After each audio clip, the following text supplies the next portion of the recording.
Bueno, entonces, como decíamos, a discutir hoy la economía dentro del proceso de Guerra Fría. Para comenzar, quisiera muy rápidamente caracterizar la economía occidental antes de la Primera Guerra Mundial. Eh, Principalmente para poder visualizar cuáles eran sus principales características y poder cotejar esas características con lo que ocurre después de la Primera Guerra Mundial, lo que ocurre después de la Segunda Guerra Mundial. Una primera cosa importante es que antes de 1914, antes de que se volviera problemática la relación de muchos estados-nación, eh, prácticamente la gente, las mercancías y el capital se movían sin problemas de fronteras. Se necesitaban pasaportes, obviamente, para cruzar entre los países, pero el problema de la movilización no era problema. La gente podía moverse entre países igual que lo hacía la mercancía, una diferencia muy fuerte entre el liberalismo de principios del siglo XX y el liberalismo de principios del siglo XXI, que permite la circulación de mercancías, pero prohíbe o restringe la circulación de personas. De esa manera, gracias a esa circulación, hubo una gran cantidad de europeos que se trasladaron a América, desde Estados Unidos hasta la Argentina, pero también hubo grupos de asiáticos, de personas de la India, que también se desplazaron hacia América. La mayoría de esos trabajadores eran trabajadores calificados que estaban siendo necesitados en los procesos de desarrollo de estos países. En el caso de los Estados Unidos, principalmente vinculados con la expansión hacia el oeste, que habíamos en algún momento señalado, el desarrollo de las industrias también. Y gracias a procesos de unión y a participación política de estos actores, habían logrado desarrollar una organización laboral que se muestra muy bien en el caso europeo ya con la concreción de sindicatos fuertes hacia la segunda mitad del siglo XIX. También en Estados Unidos, aunque de manera más limitada y más concentrada, esos sindicatos en ciertos espacios. Aquí es donde empieza un primer corte, tiene que ver con el inicio de trabas migratorias para poder circular hacia países de América. Principalmente esas trabas se impusieron primero a inmigración asiática, aunque la mercancía, como decíamos hace un rato, se desplazaba sin problemas. Y antes de la Primera Guerra Mundial, como se sabe, Gran Bretaña era el principal mercado internacional, la potencia económica más importante. Luego estaban Alemania y los Estados Unidos en un tremendo ascenso. Eh, Después de la Primera Guerra Mundial, hay una serie de elementos que se deben contemplar para tratar de entender lo que va a ocurrir después, a finales de la década del 20. Uno primero es que durante el periodo de guerra, así como ocurrirá en la Segunda Guerra Mundial, la cadena de intercambios en Europa se interrumpe y no hay posibilidad de movilizar ni mercancías, ni capital, ni personas entre las fronteras que están en guerra. Además, lo importante es que el Tratado de Versalles, que pone fin a el conflicto bélico, sin embargo, no tomó, como se iba a ocurrir después de la Segunda Guerra Mundial, y esto es una enseñanza muy importante de la Primera Guerra Mundial, no tomó ninguna medidas ni precaución para tratar de remediar los problemas de intercambio económico producidos por la Primera Guerra Mundial. Una de las personas que lo notó más rápidamente fue el economista británico John Maynard Keynes, que va a ser muy importante durante el periodo de la Guerra Fría, porque sus políticas económicas son las que se van a implementar en el caso de Europa y de Estados Unidos y en algunas partes de América Latina. En este trabajo, The Economic Consequences of the Peace, publicado en 1920, Keynes ya había señalado que el Tratado de Versalles, al no incluir ningún tipo de discusiones con respecto a la recuperación económica de Europa, hizo que muchos de los principales problemas que había producido la Primera Guerra Mundial se arrastraran hacia los siguientes años. No hubo arreglos en París para alcanzar la restauración de las finanzas que habían entrado en problemas en Francia, en Italia, y no hubo ajustes de el sistema económico ni en el viejo ni en el nuevo mundo.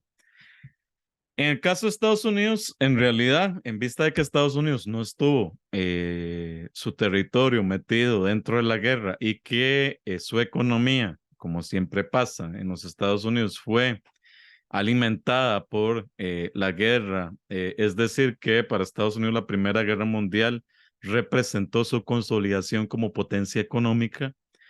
Estados Unidos empezó a vivir una época de tremenda bonanza en términos económicos, de los cuales no hay precedentes en la historia de ese país. Además, eso se combinaba con una clase obrera tremendamente tecnificada que tenía acceso a buenos salarios, que estaba organizada en buena medida, había dado luchas muy importantes a finales del siglo XIX, había conseguido las jornadas de 8 horas y había conseguido ya también una serie de garantías con respecto a los trabajos nocturnos, a los trabajos en fines de semana, etcétera. Esa clase trabajadora entonces vivía también uno de sus momentos más brillantes. Y la combinación entre despegue económico, propulsión económica, una clase trabajadora bien asentada, con buenos salarios y el desarrollo de la paz, además de que Estados Unidos se convirtió en el principal prestamista del mundo después de la Primera Guerra Mundial, hizo que los bancos estadounidenses tuvieran créditos que necesitaban poner en las manos de quien fuera, para que el dinero se movilizara. Eso hizo entonces que hubiera una oferta de créditos abierta en la que se pedían pocos requisitos para acceder a un crédito y que prácticamente cualquier cosa podía ser objeto de crédito. Se podía tener crédito para comprar radios, fonógrafos, refrigeradoras y especialmente los autos. De hecho, el desarrollo de la industria automovilística de los Estados Unidos, que había comenzado fuertemente a principios del siglo XX, es en los 20 cuando se va a disparar. Eso dio como resultado que ya hacia 1929, cuando estalla la crisis, las clases populares en Estados Unidos, la clase trabajadora, estuviera endeudada hasta el cuello. Nada muy diferente de lo que pasa hoy también. Bueno, este asunto de la producción de carros es un indicador importante de, el asunto del crédito, porque estos carros usualmente se compraban con crédito. Además, eran carros, la mayoría de ellos modelo T, que eran carros desarrollados industrialmente y que eran carros que comenzaban a utilizar las clases populares, tenían acceso al crédito para comprarlos y eso hizo que se llenaran las calles de automóviles en los Estados Unidos. Hasta que la General Motors se dio cuenta que había que ofrecerle algo más al público porque, por ejemplo, en el caso de los modelos T, este carro podía durar para siempre con muy poca inversión en términos de cambio de partes o en términos de mantenimiento. Ese carro era un carro que podía ingresar a cualquier tipo de terreno y tenía muy pocas fallas y tenía una larga duración. La General Motors inventó el asunto ese de cambiar de carro cada otoño, y adelantar modelos cada otoño, cambiándoles la parrilla, cambiándoles los aros o la forma del coche. Y eso hizo que el consumismo por los carros aumentara, de forma que ya no era únicamente necesario tener un carro, sino que había que tener el carro del año para poder estar a tono con la sociedad estadounidense. Estos 20 también, como parte de la poca claridad en el desarrollo de políticas después de la Primera Guerra Mundial en términos económicos, hizo que, contrario a lo que ocurrió antes, se empezaran a pasar leyes en los congresos con respecto a la inmigración en los Estados Unidos. Las dos principales actos importantes vinculados con la inmigración y sus límites ocurren en 1921 y en 1924, una época en que Brasil solo empezó a permitir la inmigración a zonas rurales. Canadá había puesto impedimentos al ingreso desde 1919. Y lo otro que hacen los Estados Unidos para proteger su industria interna es ponerle aranceles a la mercadería que venía desde fuera, principalmente a mercadería europea, Rusia, asiática y alguna de la mercadería que venía de América Latina, principalmente de espacios con una industria agraria más desarrollada, como Argentina o Uruguay o Brasil o Chile. Bueno, como decíamos hace un rato, Estados Unidos ya se había convertido en el principal prestamista del mundo.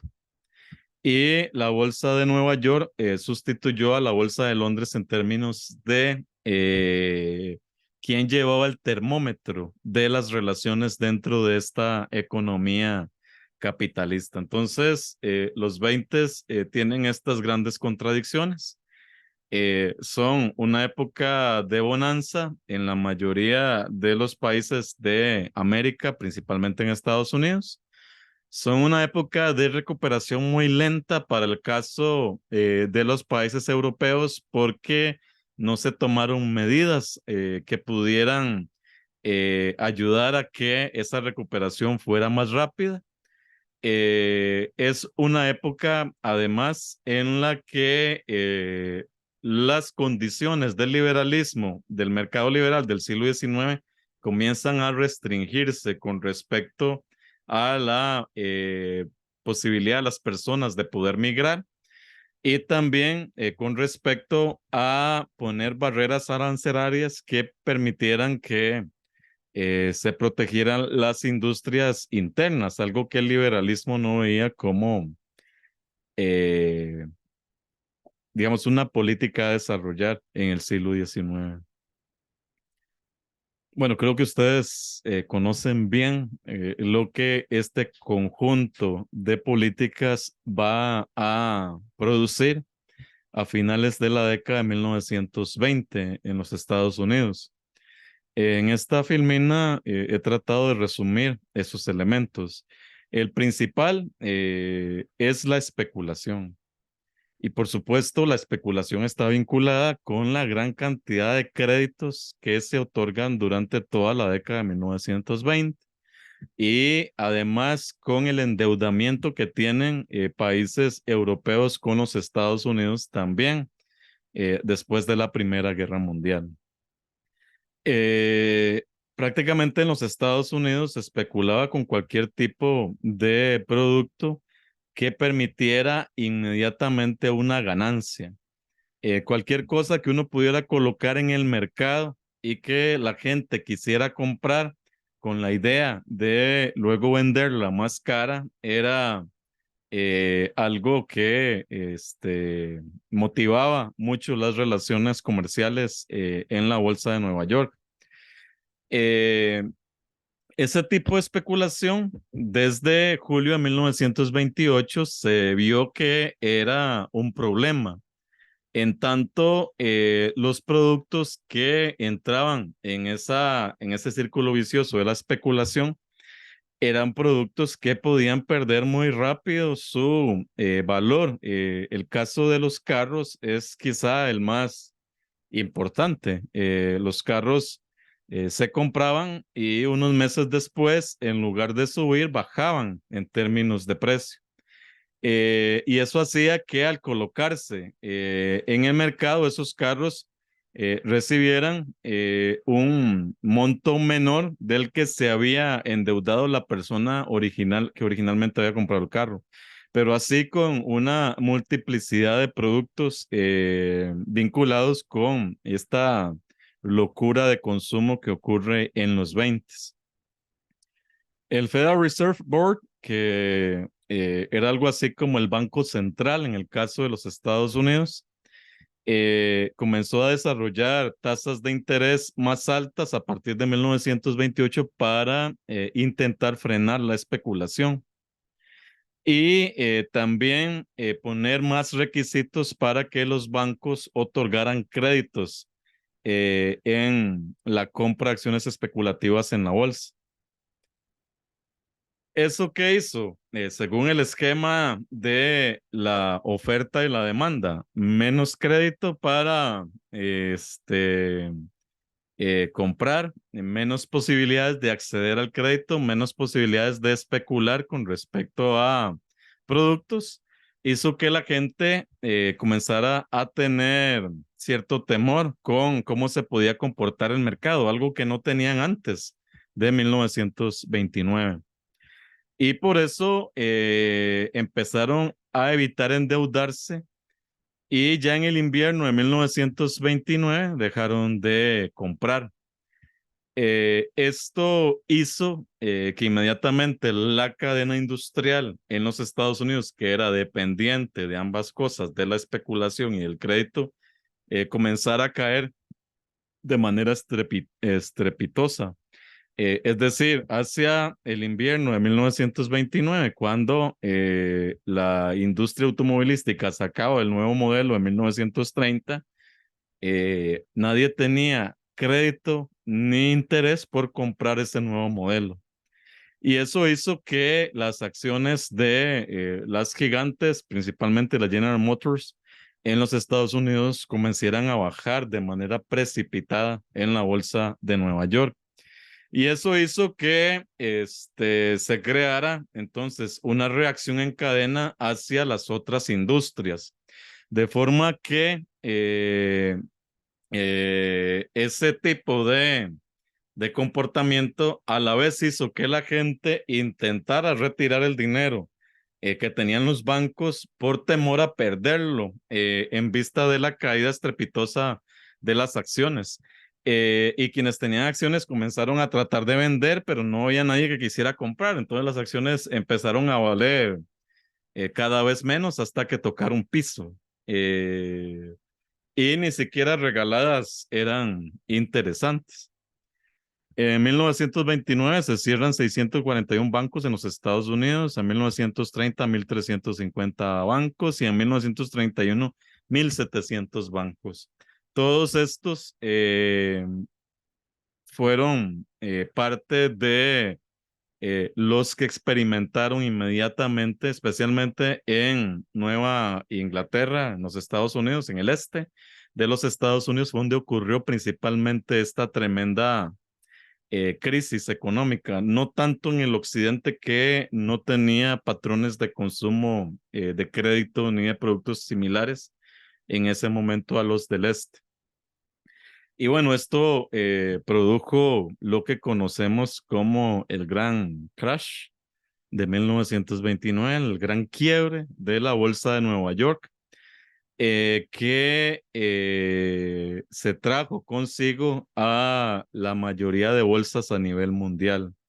El único lugar que no experimentó la crisis de 1929 y la subsecuente depresión mundial que provocó fue la Unión Soviética.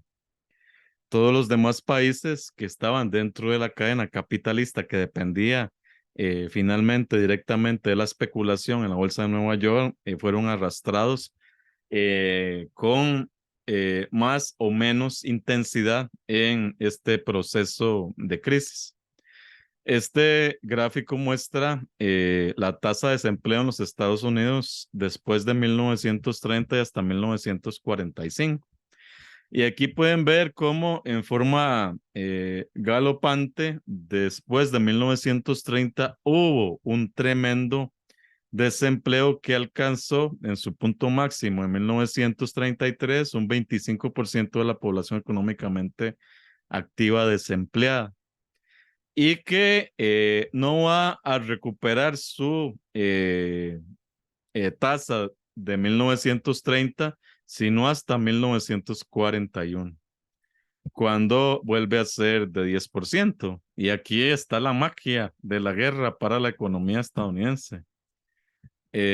Apenas se intensifica la Segunda Guerra Mundial, baja tremendamente el desempleo en Estados Unidos hasta casi tocar el 0% en 1944, es decir, empleo pleno durante el punto final de la Segunda Guerra Mundial y luego vuelve a despegar porque la guerra se termina. Eh, pues hay muchos autores y autoras que han probado cómo la guerra es un motor muy importante para la economía de los Estados Unidos. Y por eso han contado el número de guerras provocadas por Estados Unidos en la segunda mitad del siglo XX y hasta hoy que han permitido que se recupere la economía estadounidense de cualquier tipo de crisis o depresión. Esta depresión de 1930 fue tremendamente fuerte para los Estados Unidos. En algún momento habrá que dar un curso solamente de esto, que cambió tremendamente el paisaje social de los Estados Unidos. Yo les recomiendo, bueno, si no han leído la novela, que creo que sí la han leído la mayoría, Las uvas de la ira de 1939 de John Steinbeck, es una novela tremendamente importante que muestra el desolado paisaje social de los Estados Unidos, principalmente en el este, en el centro y en el sur, durante la década de 1930. Pero también hay una película dirigida por John Ford y protagonizada por Henry Fonda de 1940 basada en esta novela. Les voy a poner el link en mediación virtual si quieren verla, si no la han visto. Este es un clásico tremendo del cine anterior al Hollywood anticomunista de 1951 en adelante. Allí se ve con claridad muy bien construida esta película por su director, lo que fue la sociedad estadounidense de principios de los 30, una sociedad en la que la clase media se unió prácticamente a la clase pobre y varios millones de estadounidenses quedaron en la calle, como se ve en esa famosa foto de 1933 de esa señora con dos de sus hijos. Además de que esto se combinó con elementos naturales como varios años de sequías y también de tornados en el centro del país. Eh, ¿Qué podían hacer los economistas que habían crecido con el liberalismo en el siglo XIX con respecto a la crisis y la depresión de 1929 en adelante? Primero, su primera idea es que la economía no se debía intervenir, porque el juego de la oferta y la demanda debía autorregularse. El mercado era un cerebro que naturalmente sabía dónde tenía que cortar y en dónde tenía que alargar. Lo mismo que piensa el neoliberalismo hoy en día. Entonces no se debía tocar el mercado, había que dejarlo que él solo se autorregulara. Lo que pasa es que mientras eso no ocurría, millones de personas en los Estados Unidos comenzaron a cuestionar el sistema económico tal y como se había diseñado en su país. De hecho, el Partido Comunista de los Estados Unidos llegó a tener hasta 1 millón de afiliados en la década de 1930, gracias a la crisis. Incluso el trotskismo en los Estados Unidos creció tremendamente durante ese periodo. Y las imágenes de las caravanas, que son parecidas a las caravanas que vemos hoy salir de Centroamérica hacia los Estados Unidos, esas caravanas ocurrían desde el este de los Estados Unidos hacia el oeste. Muchas películas de estas que se filmaron a principios de los 40 muestran muy bien el impacto que tenía, porque en el occidente de Estados Unidos, los californians comenzaron a ver como inmigrantes indeseables a los estadounidenses que venían del este. Y también se ponen restricciones en el estado de California para que entren estos estadounidenses. La mayoría de ellos entraban realmente en condiciones paupérrimas y eran vistos como una amenaza para la paz californiana. Es decir, Estados Unidos hizo primero internamente lo que luego va a hacer externamente. Y eso provocó muchos encontronazos internos dentro de los Estados Unidos. Una de las épocas más interesantes para la historia social de los Estados Unidos, justamente por que se cuestionó directamente la idea de que Estados Unidos era una nación, que era una nación próspera y que era una nación que estaba destinada al desarrollo. Y eso hizo que muchos grupos sociales entraran a discutir la posibilidad de cambiar el sistema. Y realmente cuando los políticos estadounidenses volteaban a ver qué hacer para recuperar la economía, las ideas que podían venir de los grandes economistas liberales no servían. Por eso, una vez que llega al poder, Franklin Roosevelt comienza a desarrollar una serie de nuevas políticas que van a ser conocidas como el New Deal dentro de la historia de los Estados Unidos, y que van a cambiar la forma en que el gobierno de los Estados Unidos visualizaba la economía y las relaciones económicas. Hay varias de esas políticas, yo solo les puse aquí las más importantes de recordar, como el Banking Act de 1933, que es un rescate de los bancos, que le dio más poder al Federal Reserve Board para regular la actividad de los bancos dentro de los Estados Unidos. También el Gold Reserve Act de 1934, muy importante. Hay que recordar que el oro era el tipo de mineral en el que se asentaba todo tipo de relaciones económicas a nivel internacional. Cada actividad que se desarrollaba tenía era respaldado en términos de la capacidad de pago en oro de los países, el dinero que emitían los bancos bueno, esa todavía no es una imagen, porque el Banco Central lo van a inventar los miembros de Bretton Woods, pero algo parecido a eso, el banco que se encargaba de la producción de dinero en los países debía asegurar que el dinero que se producía estaba respaldado en lingotes de oro. Lo que hace los Estados Unidos con esta eh, Esta acta de 1934 o esta legislación de 1934 es comenzar a concentrar el oro en las bodegas del Estado federal. Esa imagen de una reserva de oro en la que se ven lingotes sobre lingote sobre lingote empieza en 1934. Y esto le permitió a Estados Unidos afirmar su poder sobre el control de las relaciones internacionales en términos monetarios. Por eso, una vez que asume su poder global, Estados Unidos tiene la capacidad de que el dólar se convierta en la moneda de intercambio universal, en vista de que el dólar tiene una fuerte apoyo de parte de el gobierno federal en términos de correspondencia con el oro. Se crea también la Comisión de Seguridades y Comercio e Intercambio para regular Wall Street y la especulación que ahí se desarrollaba. El gobierno de Roosevelt también emite la primera ley de ayuda económica a los desempleados, que es la Federal Emergency Relief Act, también de 1934.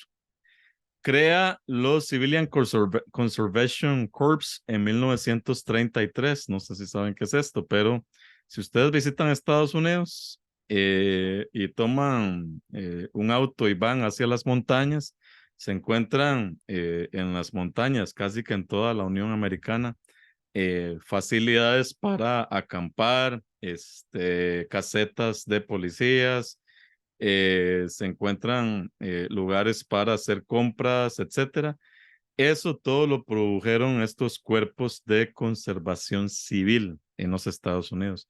¿Qué es lo que hizo Roosevelt? Lo que hizo fue tomar a todos los trabajadores que estaban sin trabajo, que habían sido echados de la empresa automovilística o la empresa productora de refrigeradores y demás, y los contrató para el Estado, primero para hacer caminos, carreteras, puentes y demás, y luego para crear toda esta variedad de facilidades dentro de lo que serían los parques nacionales. Y eso hizo que Estados Unidos se convirtiera prácticamente en todo el país, se puede acceder a cualquier lugar para conocer sus recursos gracias a este desarrollo. Roosevelt también alimentó la creación de sindicatos y grupos de consumidores que se podían defender de las empresas y de enfrentar a los trusts.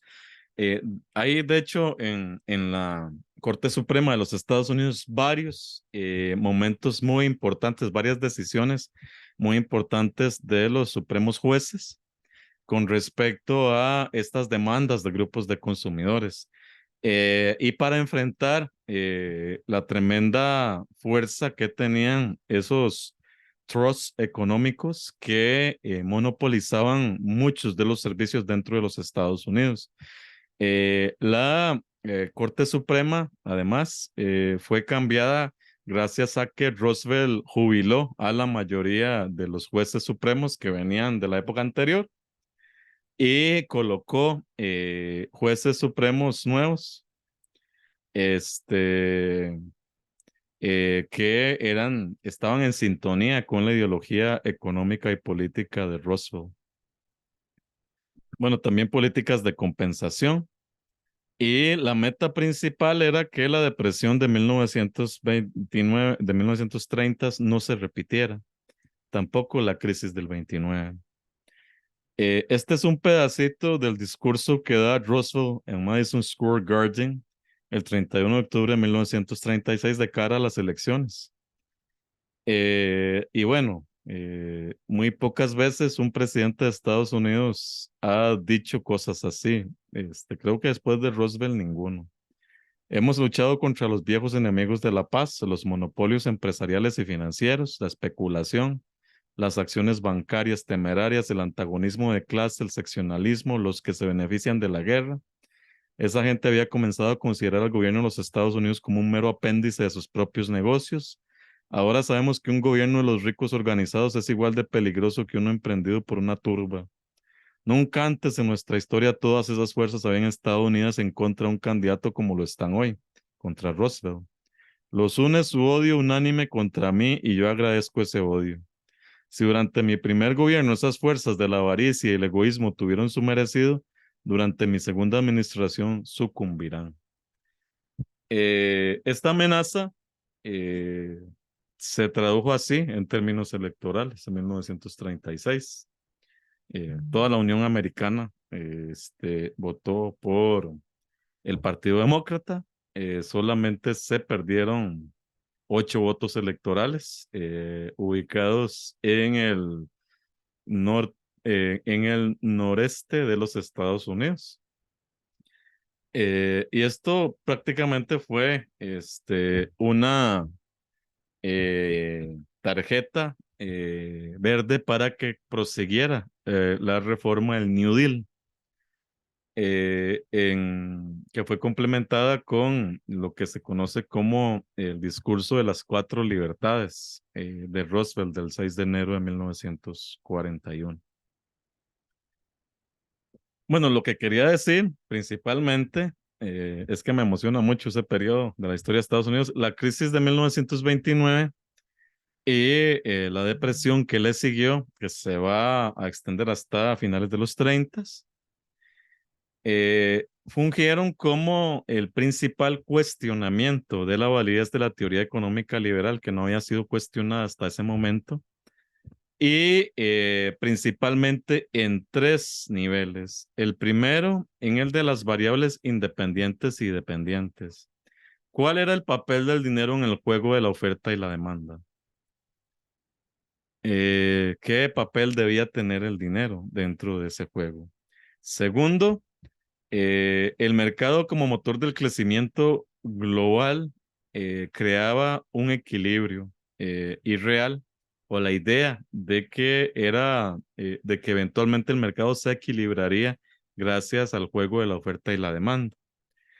Y tercero, la mano invisible propuesta por Adam Smith desde el siglo XVIII y que se convirtió en una de las principales excusas de la economía liberal, no se había presentado realmente nunca en la historia de los Estados Unidos. Entonces, esa mano invisible no tenía por qué ser considerada como si realmente fuera una realidad.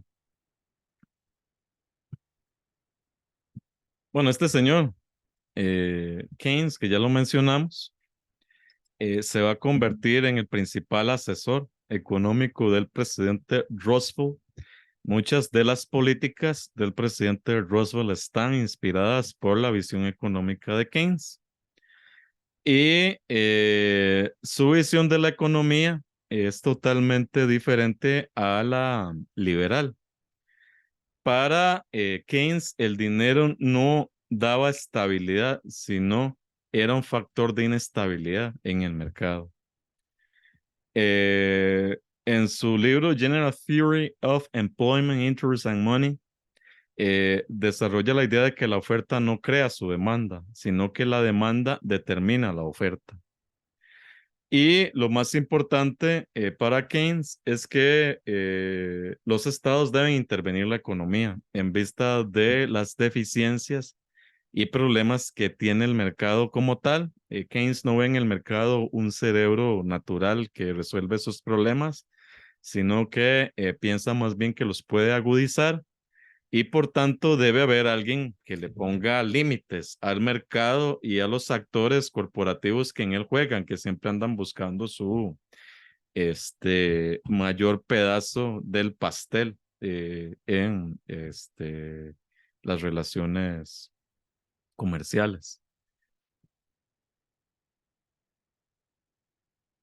Bueno, mucha de la influencia de estas ideas de Keynes, mucho de la materialización de esas ideas en las políticas del New Deal de Roosevelt, fueron las que terminaron de producir lo que se va a conocer como el welfare state o el estado de bienestar.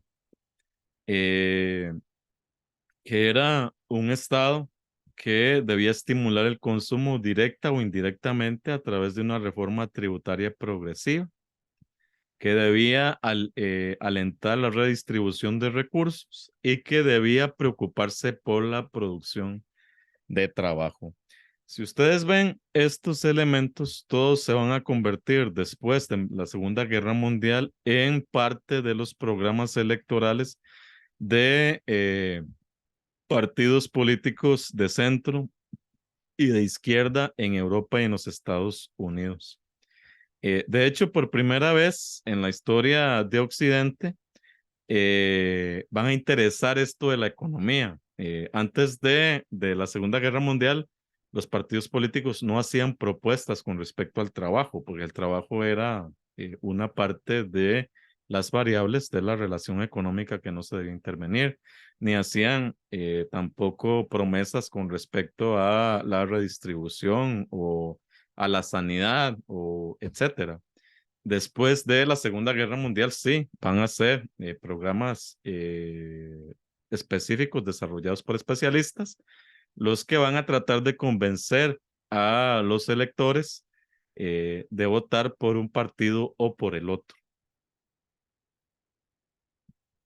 Triunfa la planificación centralizada, es decir, que el Estado ahora tenía una materialización real en términos de políticas que incidían en la gente, en la vida cotidiana de la gente.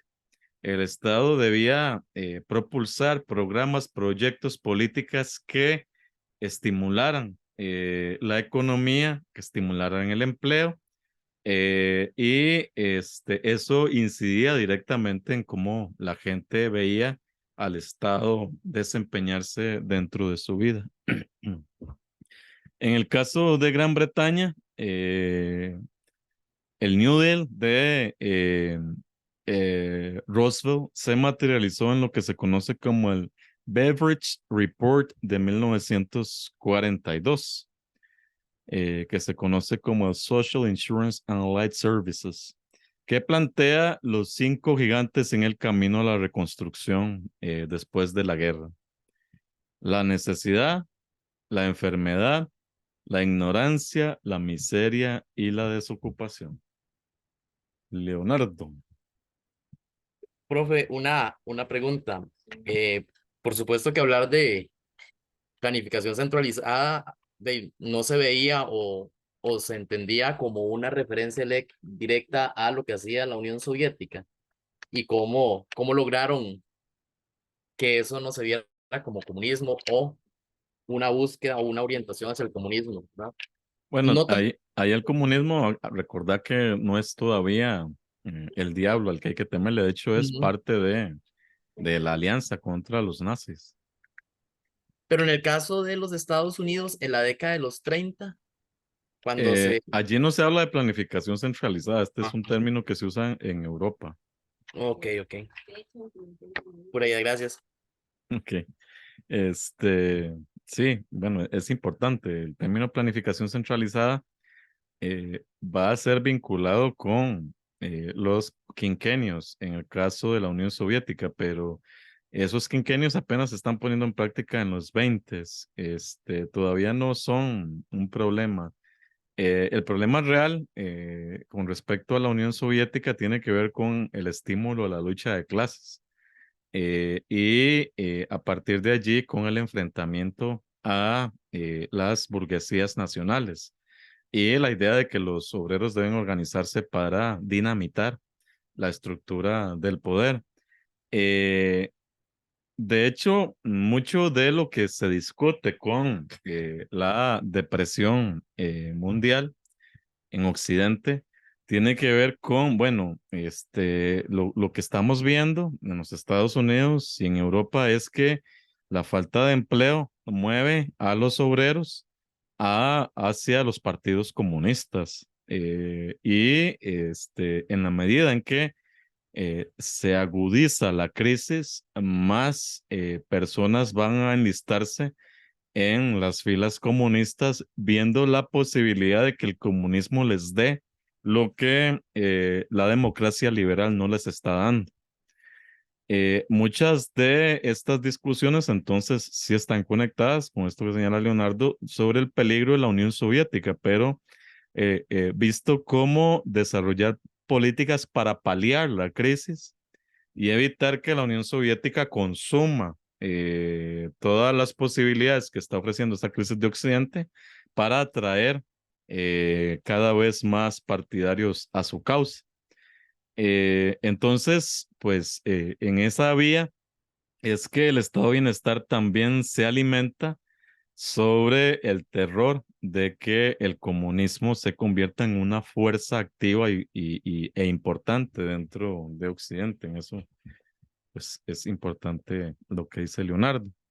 Había dicho que en Gran Bretaña en el 42 ya se identifican los 5 gigantes que tiene que enfrentar Europa para salir, una vez saliendo de la Segunda Guerra Mundial: la necesidad, la enfermedad, la ignorancia, la miseria y la desocupación.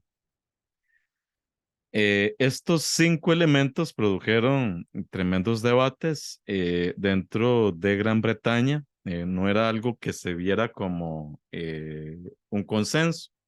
Gran Bretaña era el asiento de la economía liberal. Gran Bretaña había surgido como potencia gracias a la economía liberal y la mayoría de economistas liberales tenían las cátedras principales en las universidades de Gran Bretaña y eran quienes tenían influencia sobre la estructuración económica del reino. Eh, Cambiar esto va a ocurrir no inmediatamente, sino de a poquitos. Y de hecho es hasta 1945 que llega por primera vez el gobierno, un gobierno laborista al poder en Gran Bretaña. Y en ese periodo entre el 45 y el 51 es que los laboristas desarrollan todo el plan y ejecución de este Beveridge Report, que dio como resultado la institucionalización del estado de bienestar para Gran Bretaña. Es decir, que hacia finales de la Segunda Guerra Mundial, principios de la Guerra Fría, en Europa y en los Estados Unidos, como una forma de reacción frente a la crisis económica del 29 y a la depresión mundial, y como barrera para la expansión del comunismo, el estado de bienestar se convirtió entonces en la principal respuesta que podían dar los estados a este tipo de este contexto difícil. No sé si tienen algún comentario, o algo que quieran agregar.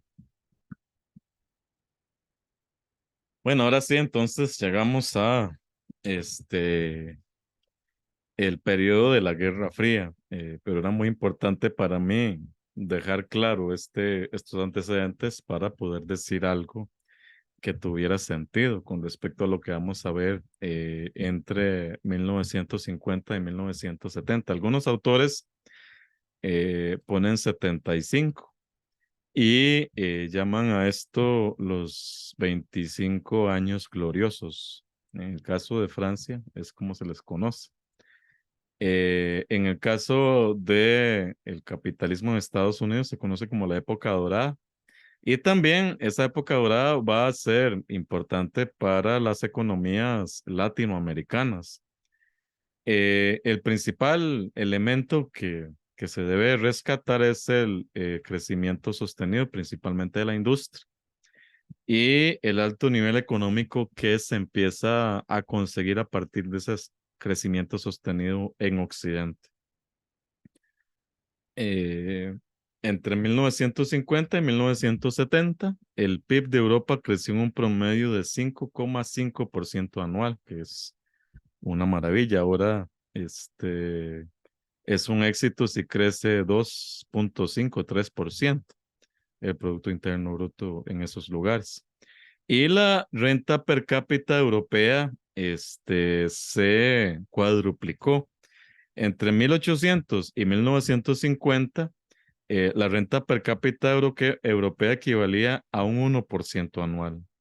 Ya en 1950 es el 4,5% anual, lo que representa la renta per cápita en el caso de Europa.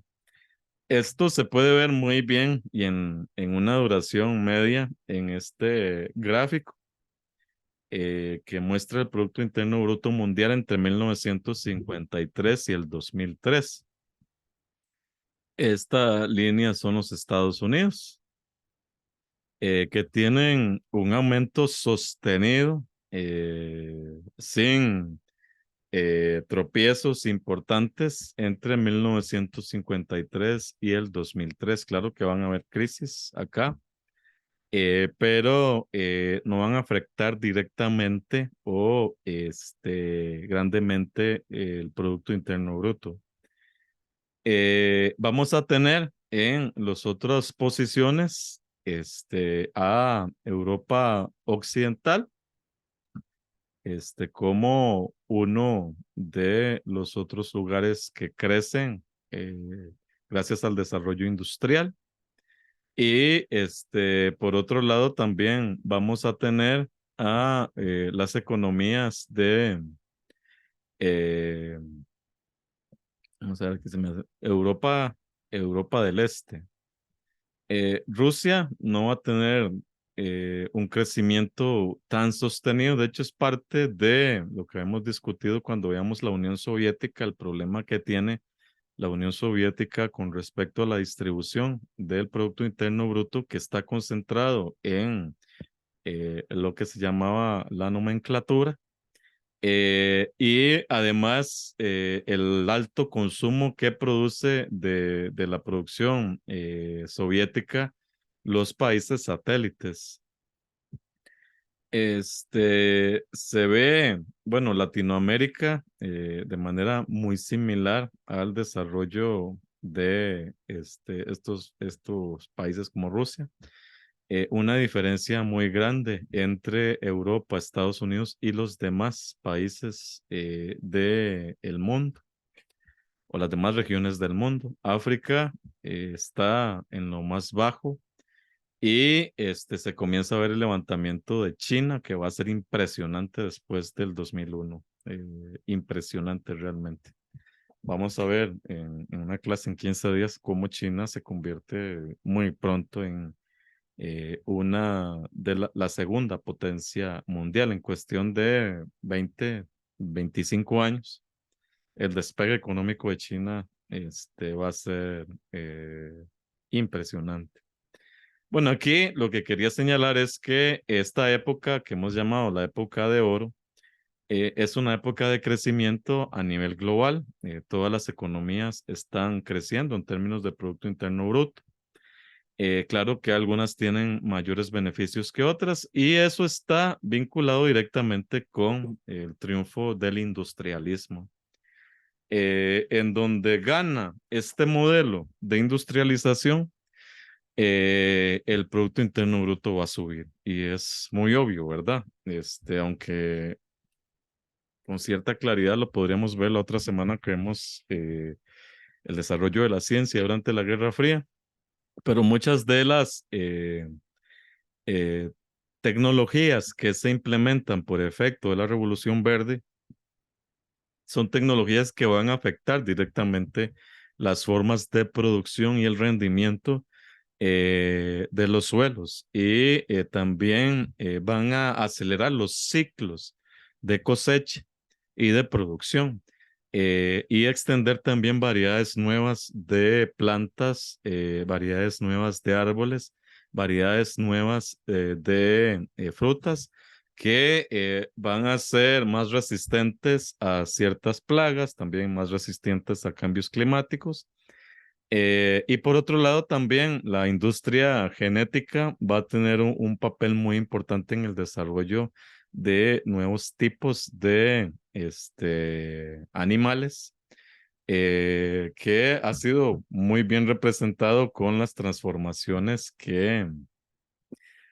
que se producen en el tamaño de los pollos en Occidente después de 1950. No sé si han visto esos datos, pero es impresionante cómo los pollos crecen casi en 4 veces de lo que eran en 1950. Claro, pollos inflados, que tienen todos esos problemas que ocasiona esta industria alimentaria. Dice Yanan, el libro que analicé de Robert McMahon sobre la Guerra Fría señala una época dorada en la URSS desde el 50 hasta el 60. Aporta algunos datos donde la URSS supera a Estados Unidos en algunos aspectos específicos. Bueno, es la época, ciertamente de mayor desarrollo científico de la URSS, como en algún momento lo vimos en las primeras clases de este curso. Y de hecho, es una de las épocas en que se pensaba que la URSS finalmente iba a sobrepasar el desarrollo de Occidente y eventualmente le iba a dejar atrás, como aquel discurso de Nikita Khrushchev, en el, eh, en aquel evento que habíamos visto que dio como resultado la controversia de la cocina. Cuando Khrushchev dice que eventualmente los rusos le iban a decir a los gringos bye bye, ¿verdad? En el desarrollo económico. Bueno, entonces, en donde se produjeron este tipo de revoluciones en el suelo y en la producción, el Producto Interno Bruto fue cada vez mayor.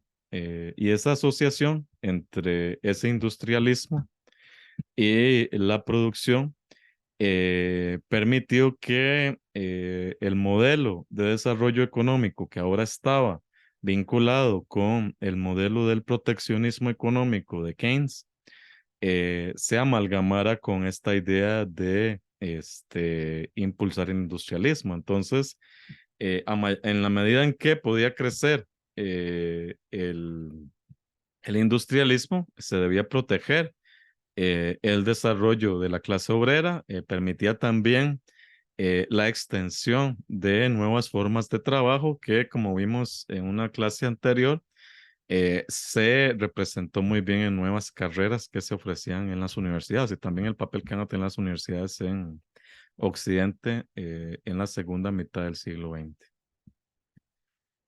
Bueno, de hecho para Occidente el periodo que se llama de descampenización, donde el individuo campesino que había marcado la historia del mundo desde 70.000 años en el pasado, comienza a ser cada vez menos determinante en la producción y que la presencia del campesinado en términos del Producto Interno Bruto sea cada vez menor, de forma que la agricultura también disminuyó, tanto en términos de lo que producía como en términos de empleo. Y va a crecer el sector industrial como contrapeso a esa disminución en el campo. El sector de servicios, que es un sector casi que completamente nuevo después de la Segunda Guerra Mundial, va a crecer constantemente después de la Segunda Guerra Mundial. La idea de las oficinas, de los edificios de oficinas, el tipo de cultura que una oficina representaba, que se ve muy bien en las series de televisión en los Estados Unidos, que se desarrollan un montón en los 50, 60, ancladas con el espacio de la oficina, muestra muy bien el impacto que este tipo de servicios tuvo en la visión del empleo y en la visión también de los espacios laborales, porque las oficinas cambiaron completamente la forma en que se veía el lugar de trabajo.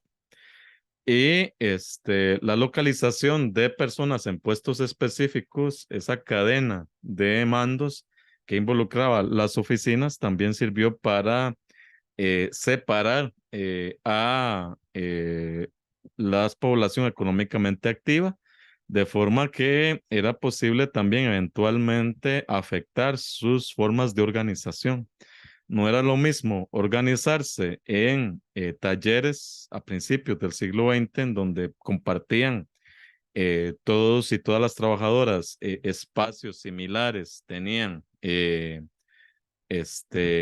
ingresos similares, se veían cara a cara, que en edificios de oficinas de muchos pisos, en donde estaban separadas las personas y en donde usualmente se conocía a los compañeros y compañeras de piso, pero no toda la estructura en la que se desarrollaba una empresa.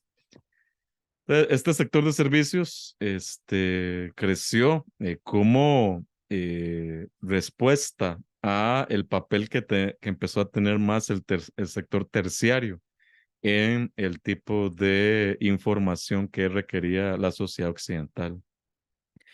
El promedio del desempleo en Europa Occidental fue del 2,9% en la década de 1950 y apenas de unos 5,5% en la década de 1960.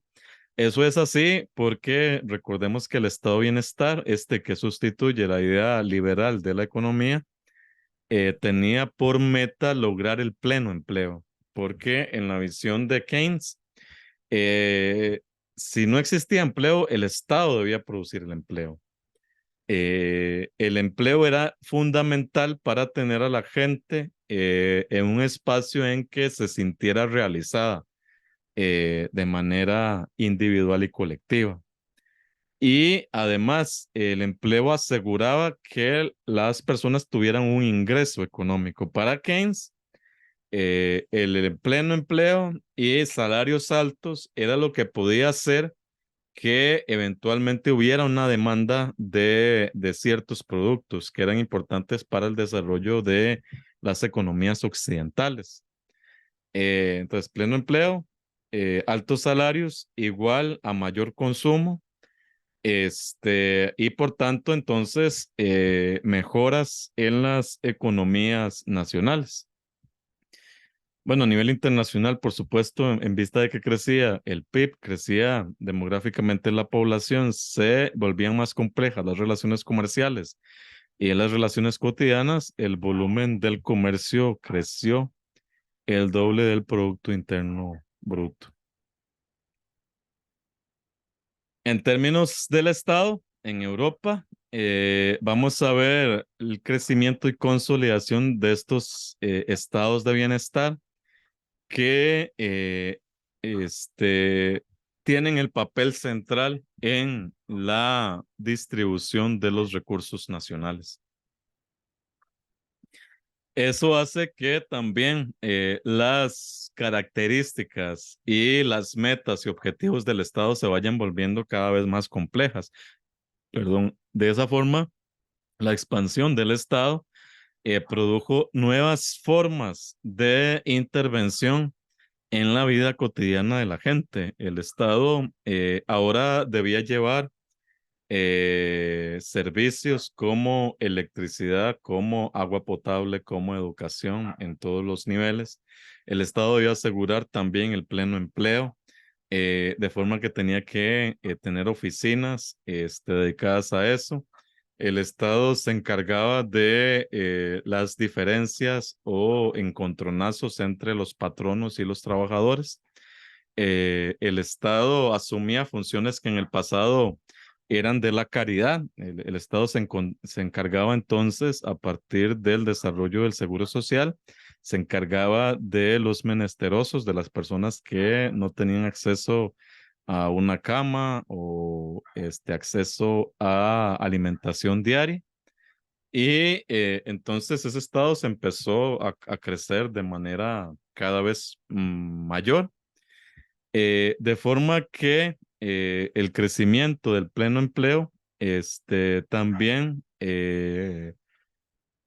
para el crecimiento del pleno empleo fue muy importante el desarrollo del empleo público, porque el Estado se va a convertir entonces en un productor de empleo, directo. las oficinas del Estado, las diferentes instituciones que se fundan, las diferentes nuevas oficinas, ministerios dedicados a la cuestión social que se desarrollan, van a contratar mucha gente, y el Estado entonces va a ser un productor de empleo muy importante.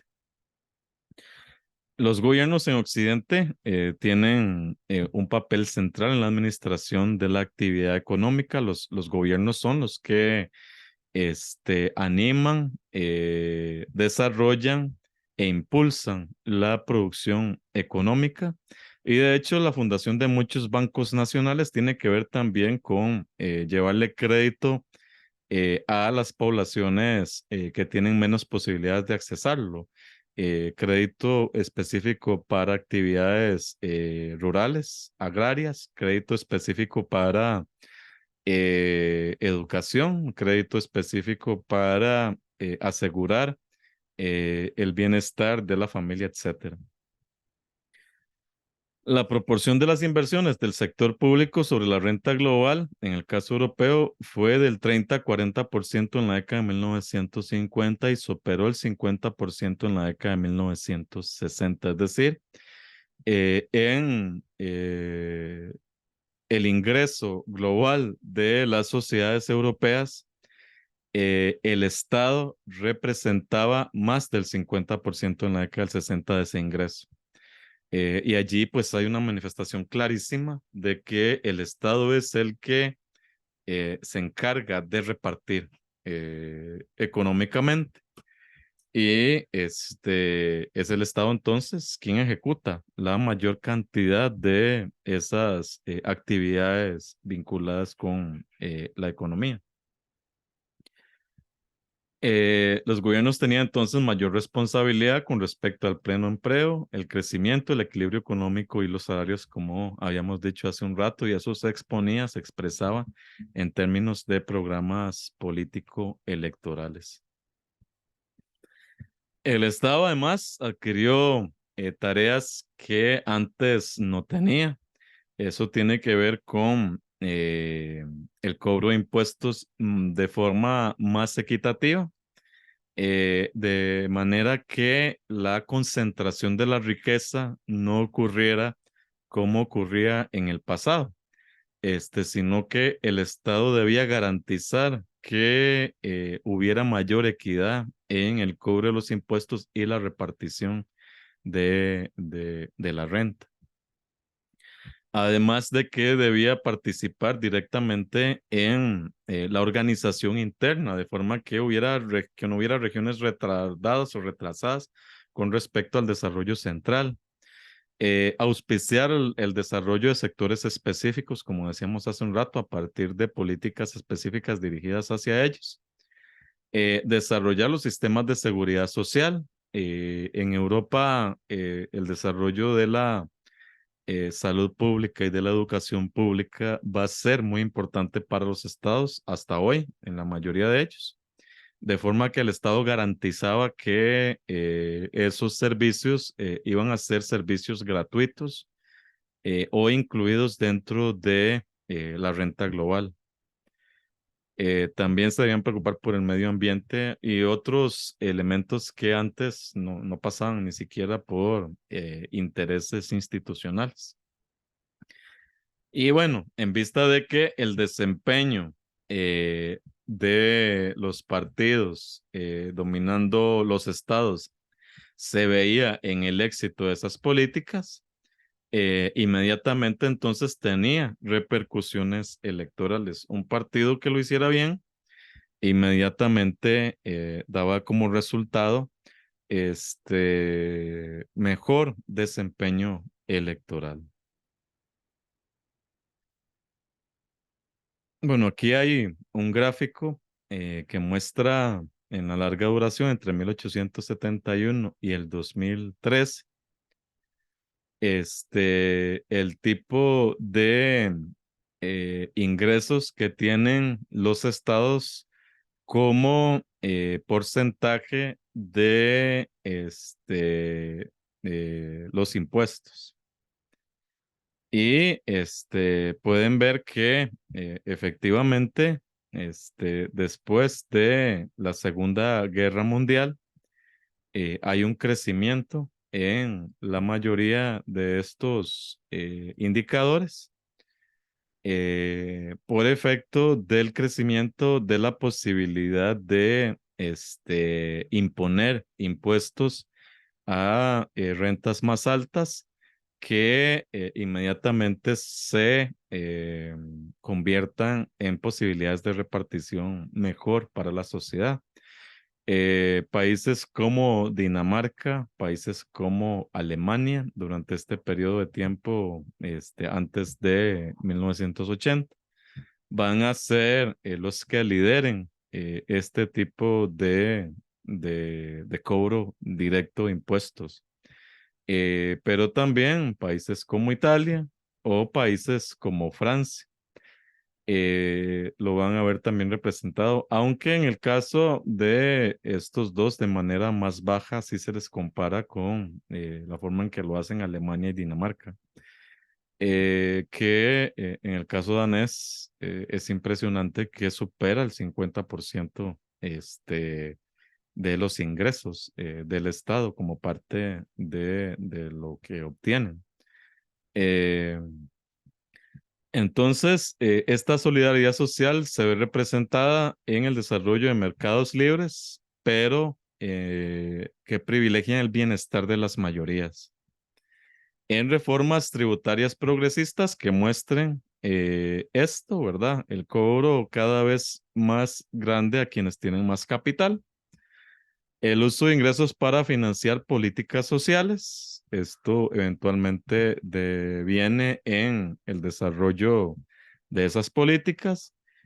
También garantizar un ingreso mínimo para las familias, que la gente no se muriera de hambre, era muy importante.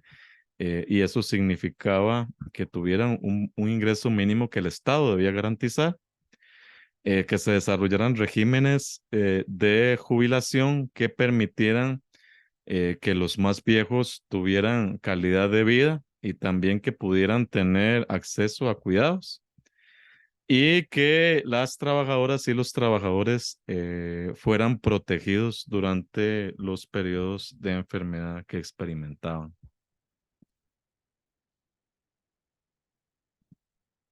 ¿Quiénes produjeron, en el caso europeo, esta transformación? Principalmente partidos socialdemócratas, que son los que van a tener el dominio de los estados, en el caso europeo, desde 1945, después de la Segunda Guerra Mundial. Aquí se ve el desempeño de estos partidos europeos entre 1950 y 2017. Como se ve, la socialdemocracia tuvo eh, un periodo dorado entre el 50 y el 80. Esta misma 2 décadas doradas de las que hablábamos fueron también las décadas de mayor proyección de los partidos socialdemócratas en Europa, cuando podían tener un mayor crecimiento, mayor acceso a puestos dentro del Estado, mayor acceso a curules dentro de los congresos nacionales. Y eso comienza a disminuir tremendamente a partir de la década de 1980 y experimenta su principal crisis en el siglo XXI. En el caso de los sindicatos, si ustedes ven la tasa de sindicalización en los países europeos entre 1960 y 1980, se puede ver que en la medida en que el desarrollo de los Productos Internos Brutos, del estado de bienestar, del pleno empleo y de una mejor repartición de la renta global, permitía también una mayor sindicalización.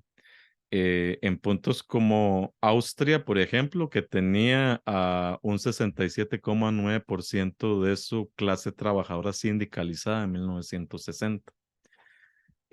Dinamarca, un 56,9%. Noruega un 60%, Suecia un 72% e Inglaterra un 40%. Es decir, los países nórdicos de Europa tenían tasas superiores al 40% en la sindicalización durante la década de 1960. La tasa más baja de sindicalización era la italiana, que era de 24,7%. Perdón, la francesa de 19,6%, luego la italiana. Eh, va a haber un cierto sostenimiento de esas cifras en los siguientes años. Claro que va a haber un descenso después de 1980, como pueden ver ustedes acá. Ya hacia el siglo XXI, los países que tienen mayor sindicalización son Dinamarca, Bélgica, Finlandia, Noruega, Suecia. Estos son los que van a tener mayor sindicalización. Aún así, son países ricos en los que la sindicalización, si bien disminuyó, o en el caso de Finlandia, creció con respecto a los 60, no es vista como una mala marca en el desarrollo de las sociedades. Lo que ocurre en la década de 1970 es que empieza a desacelerarse toda esta euforia económica que se desarrolló después de la Segunda Guerra Mundial bajo el amparo de las políticas del estado de bienestar de Keynes. Y hacia principios de la década de 1970, el mundo occidental va a vivir una nueva crisis que va a llevar al rompimiento de el esquema de visión económica anterior y al desarrollo de un nuevo esquema al que se le empieza a llamar neoliberal. Bueno, como en el 32 y el 45, ahora es el 70, el momento en que todos los astros históricos se juntan para producir este nuevo colapso, que tiene que ver con una mayor inestabilidad en el sistema financiero internacional, producto de elementos vinculados directamente con la Guerra Fría. La guerra de Vietnam fue un duro golpe para la economía estadounidense. Estados Unidos se empantanó en Vietnam. Eso representó críticas, movimientos dentro de Estados Unidos que repercutieron en la forma de ver al Estado federal y también en términos de consumo. Hubo una baja en las reservas de oro en los Estados Unidos justamente por financiar la guerra en todas partes. Guerras que no tenían como la primera o la segunda un efecto directo en la industrialización interna de los Estados Unidos. Y a eso se sumó también los programas antipobreza del gobierno de Lyndon Johnson, que en lugar de aliviar la pobreza, la volvieron un problema más general dentro de los Estados Unidos. Así que cuando Nixon llega al poder, se encuentra con estos principales problemas generados dentro de la economía estadounidense y practica lo que se conoce como la Nixon Shock, que es el plan político de Nixon que empieza a cuestionar las ideas que hemos discutido hace un rato con respecto a la economía. Nixon se topa con un déficit en la balanza comercial que trata de enfrentar a partir de poner barreras a lo que ocasionaba esa desbalance. En 1971 forzó la flotación del dólar y suspendió la convertibilidad del dólar al oro. Eso echaba abajo los acuerdos de Bretton Woods de 1946-47 que habían convertido al dólar en la principal moneda internacional. Y bueno, Gran Bretaña hizo lo mismo con la libra esterlina, lo que hizo que la inflación comenzara a crecer de manera galopante en ambos países. Hay una homogeneidad en las políticas que lleva adelante Nixon con las que llevan adelante los primeros ministros en Inglaterra como Harold Wilson o Edward Heath. Eh, Aunque siguen sosteniendo, y de hecho Nixon dice que todos eran keynesianos en 1973, siguen sosteniendo la idea del pleno empleo, que es lo que se ve como fundamental para evitar la crisis. Se desarrolla un primer intento de control de los precios y de los salarios. De hecho, van a establecer congelamientos sobre los salarios de forma que no crezcan durante trimestres o semestres.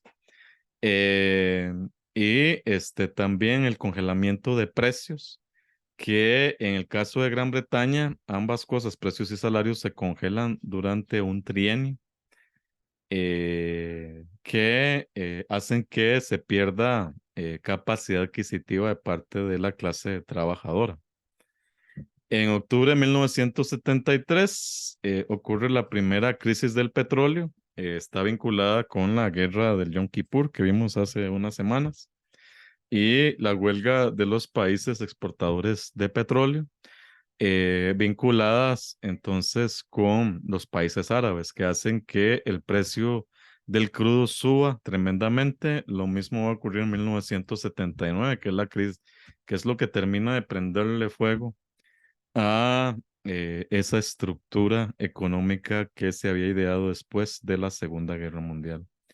El precio del petróleo es galopante del 73 al 79, como pueden ver en este gráfico. De hecho, el precio por barril en 1973, que era de $19, en 1979, apenas 6 años después, es de alrededor de 110, $115.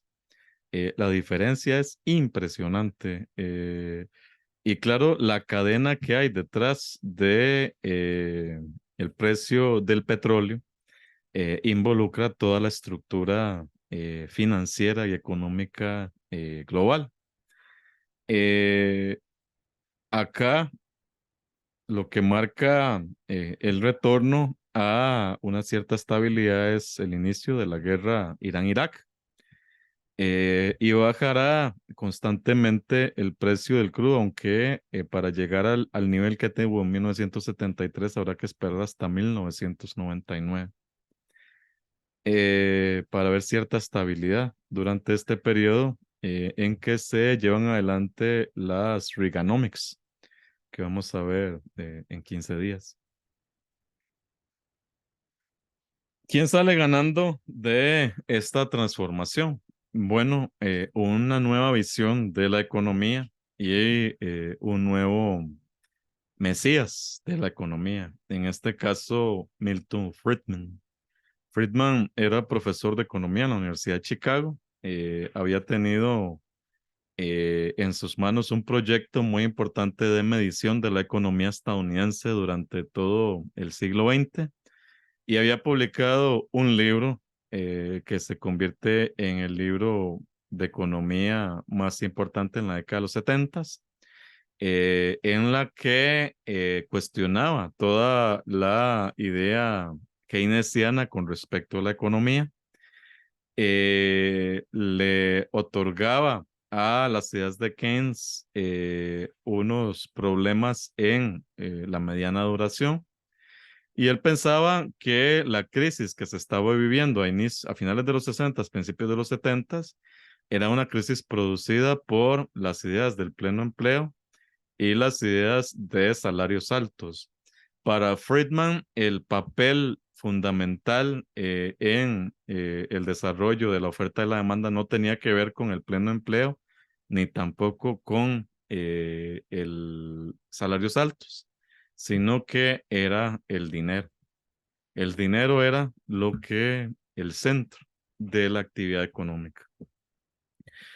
Friedman se volvió famoso también por predecir la crisis que vendría a principios de los 70 y se convierte también, como lo veíamos en la película de la semana pasada, en una persona que podía comunicar popularmente de forma ágil cosas muy complejas, las disminuía a cuestiones muy sencillas, claro que perdían toda la dificultad, pero también la riqueza que daba la dificultad interpretativa.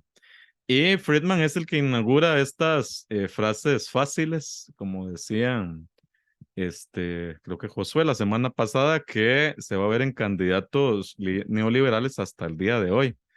Eh, frases fáciles como que el Estado es un monstruo al que hay que parar el crecimiento para que haya posibilidades de que lo que se invierte en el Estado se invierta en otros espacios, de que el Estado no produce, el que produce es el sector privado, entonces que ese sector privado que debe tener el poder sobre las relaciones económicas, etcétera, que el empleado público es un mal empleado, que las corporaciones no debían preocuparse por el bienestar social, debían preocuparse por el bienestar de sus afiliados, etcétera. Y bueno, eso hace que ya a mediados de los 70 Milton Friedman sea galardonado con el Premio Nobel de Economía. Y también Hayek, que aunque no daba clases, había sido una figura muy importante en la escuela de Chicago cuando se trasladó a vivir allí después de los 50. Eh, y era considerado como el economista de los ricos. Era invitado a todas las fiestas Hayek en los 60, 70, en las que había estos ricachones estadounidenses, porque les decía lo que ellos querían oír, que lo principal para el desarrollo económico era bajar los impuestos, dejarlos en lo mínimo, porque de esa forma la clase económica más fuerte podía invertir más en producción y podía generar empleo y podía generar mayores entradas que eventualmente se repartirían entre las clases populares. Eh, bueno, este tipo de visión de la economía repercutió directamente en la visión de político.